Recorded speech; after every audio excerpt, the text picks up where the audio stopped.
क्या कभी ऐसा हुआ है कि आपने कोई ऐसी गलती कर दी हो जिसे वक्त भी नहीं मिटा सकता? एक ऐसी खता जिसकी सजा सिर्फ जेल की 4 दीवारी नहीं बल्कि अपनों की नफरत होती है। एक ऐसी गलती जिसे दुनिया आपका पूरा वजूद बना देती है। कॉलिन हूवर की मशहूर नॉवेल पर बनी फिल्म रिमाइंडर्स ऑफ हिम कुछ ऐसी ही कहानी पर बेस्ड है। ये कहानी है एक ऐसी माँ की जो अपना सब कुछ खो चुकी है और अब सिर्फ एक माफी की तलाश में है। कहानी शुरू होती है केना रोविन से, जो एक अनजाने में हुई गलती की वजह से 7 साल जेल में बिताने के बाद वापस उस शहर आई है जहाँ पर उसने अपना सब कुछ गंवाया है। उसका एक ही मकसद है, अपनी बेटी से मिलना, जिसे उसने कभी आज तक देखा तक नहीं। लेकिन यहाँ आकर उसे पता चलता है कि सब उसकी तरफ सिर्फ क्रिमिनल की नजरों से देख रहे हैं। स्कॉट, उसका बॉयफ्रेंड, जिसकी मौत एक हादसे में हुई थी, उसके पेरेंट्स केना को अपनी पोती के आसपास तक आने नहीं देते। इस अंधेरे में एक ही रोशनी है, लेजर।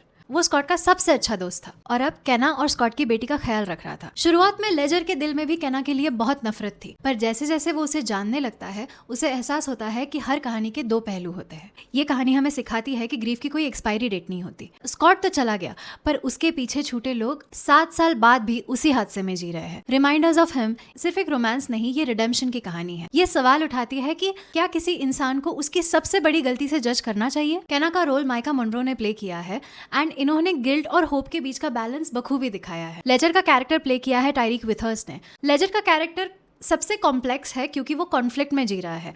केना और लेजर के बीच की जो केमिस्ट्री है वो काफी अच्छी है, बट कहीं कहीं पर लेजर का कैरेक्टर छूटने लगता है या इनके एक्सप्रेशंस थोड़े फ्लैट जाने लगते हैं, जैसे in a scene where Scott's parents visit while Kenna was already in the bar. यहाँ पर जो इंटेंसिटी लेजर के एक्सप्रेशंस में होनी चाहिए थी वो स्क्रीन पर थोड़ी मिसिंग लगती है। इसकी वजह से स्टोरी का जो फ्लो होता है ना वो थोड़ा सा टूटने लगता है या फिर जर्क सा फील होने लगता है, बट बाकी के कैरेक्टर्स का परफॉर्मेंस इन्हें संभाल लेता है। अब सवाल आता है कि थिएटर्स में जाकर देखें या OTT रिलीज का वेट करें। अगर आपने ये बुक पढ़ी है तो मूवी आपको उतना एक्साइट नहीं करेगी, और अगर आपने ये बुक नहीं भी पढ़ी है तो भी मूवी का जो स्क्रीन प्ले है वो काफी प्रेडिक्टेबल है। सो अगर आप थिएटर्स जाएंगे भी तो सिर्फ वही एक्सपीरियंस करने जाएंगे जो आपको ऑलरेडी पता है। सो OTT रिलीज का वेट करना ही बेटर ऑप्शन होगा। अदरवाइज फॉर ए चेंज अगर आप जाना चाहते